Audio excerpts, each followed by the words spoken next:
시민 여러분, 강정구 의장님과 김명숙 부의장님을 비롯한 동료 의원 여러분, 정장선 시장님을 비롯한 공직자 여러분, 제 의원 임기 중 꼭 해야 할 말이 있어 이 발언대에 섰습니다. 경청해 주시기 바랍니다.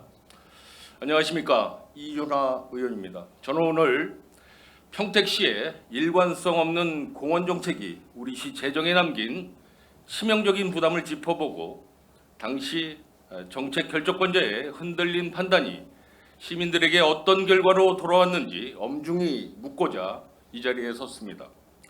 2020년 장기 미집행 공원시설의 효력이 상실되는 이른바 공원일몰제의 시행을 앞두고 정부는 지자체의 재정 부담을 최소화하면서 공원을 지킬 수 있는 대안으로 민간공원 특례사업제도를 마련했습니다.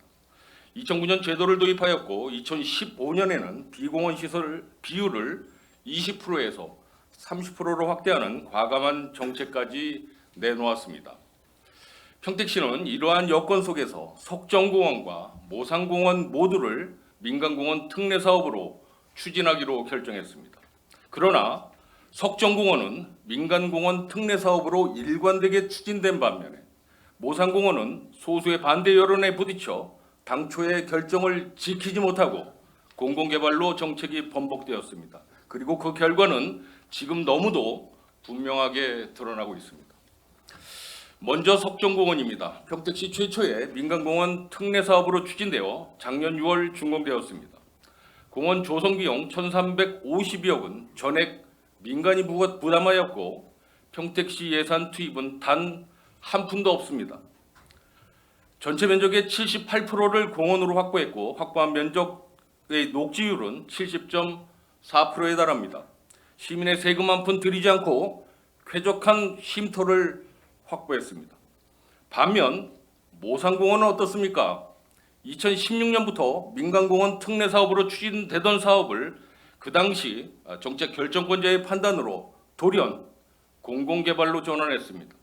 그 결과 현재까지 2,034억 원이 투입되었고 이 중 1,231억 원이 지방채, 즉 우리 시민이 갚아야 할 빚입니다. 같은 시기, 같은 제도, 같은 조건이었습니다. 그러나 선택은 달랐고 일관성 없는 공원정책 결정으로 그 결과는 극명하게 갈렸습니다. 당시 민간개발 반대론자들의 명분은 크게 네 가지였습니다. 첫째, 녹지율 훼손. 둘째, 분진과 소음. 셋째, 개발 특혜 오요. 넷째, 조망권 침해. 그러나 저는 이 자리에서 분명히 말씀드릴 수 있습니다. 행정은 주장으로 평가받지 않습니다. 결과로 평가받아야 합니다. 실제 공원의 녹지율을 보십시오. 석정공원은 70.4%, 모산공원은 64.1%입니다. 심지어 모산공원은 저수지 면적을 포함하고도 저수치입니다. 분진과 소음 문제 역시 마찬가지입니다. 석정공원은 이미 준공되었지만 모산공원은 공정률 62%에 머물며 인근 시민들에게 여전히 고통을 주고 있습니다. 누가 더 오랜 기간 시민의 삶을 훼손하고 있습니까? 특혜 논란 역시 근거 없는 프레임에 불과했습니다. 석정공원 사례를 보면 민간 특례 개발로 인해 사법 처리된 건은 단 한 건도 없습니다. 마지막으로 공원 부지에 아파트가 들어서면 일부 세대의 조망권이 훼손될 수 있습니다.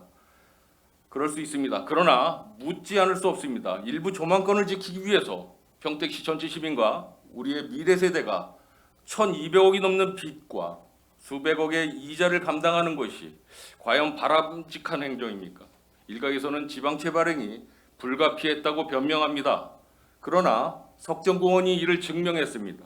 시민에게 빚을 안기지 않고도 더 빠르게, 더 안정적으로, 더 높은 녹지율의 공원을 만들 수 있었습니다. 현재까지 모산공원과 은실공원에 투입된 지방채 이자만 해도 117억 원이 넘습니다. 이 이자는 아이들의 교육, 어르신들의 복지, 청년들의 일자리에 쓰여야 할 소중한 재원입니다. 당시 평택시 행정부의 소실없는 정책 번복과 일관성 없는 판단이 결국 시민들의 주머니를 털고 미래 세대에게 빚더미를 넘긴 것입니다. 정책은 선택의 문제이고 선택에는 반드시 책임이 따릅니다.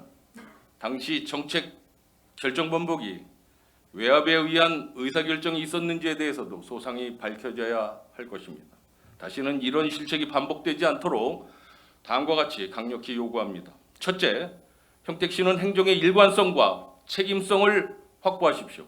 정치적 상황과 반대 여론에 따라 개발 방식이 바뀌는 무원칙 행정은 더 이상 용납될 수 없습니다. 둘째, 대규모 사업의 재정 파급 효과 분석을 제도화하십시오. 민간 자본을 활용해 시민의 이익을 극대화할 수 있는 곳에 굳이 빚을 내어 예산을 쏟아붓는 우를 범하지 마십시오. 셋째, 부채 중심의 개발 정책을 전면 재검토하십시오. 무분별한 지방채 발행은 미래 세대에 대한 명백한 책임 방기입니다. 넷째, 시민 공론장을 조성하여 다수 시민의 의견이 정책에 반영되도록 하십시오. 존경하는 정장선 시장님과 공직자 여러분, 원칙 없이 번복된 정책 결정이 얼마나 큰 재정 손실과 혼란을 초래하는지 이번 사례를 통해 뼈저리게 느껴야 하겠습니다. 정책은 바뀔 수 있습니다. 그러나 대안 없는 번복, 책임 없는 결정은 결코 용납될 수 없습니다. 앞으로 평택시의 모든 정책이 여론이 아니라 원칙으로, 회피가 아니라 책임으로 추진되기를 강력히 촉구하면서 제 발언을 마치도록 하겠습니다. 감사합니다.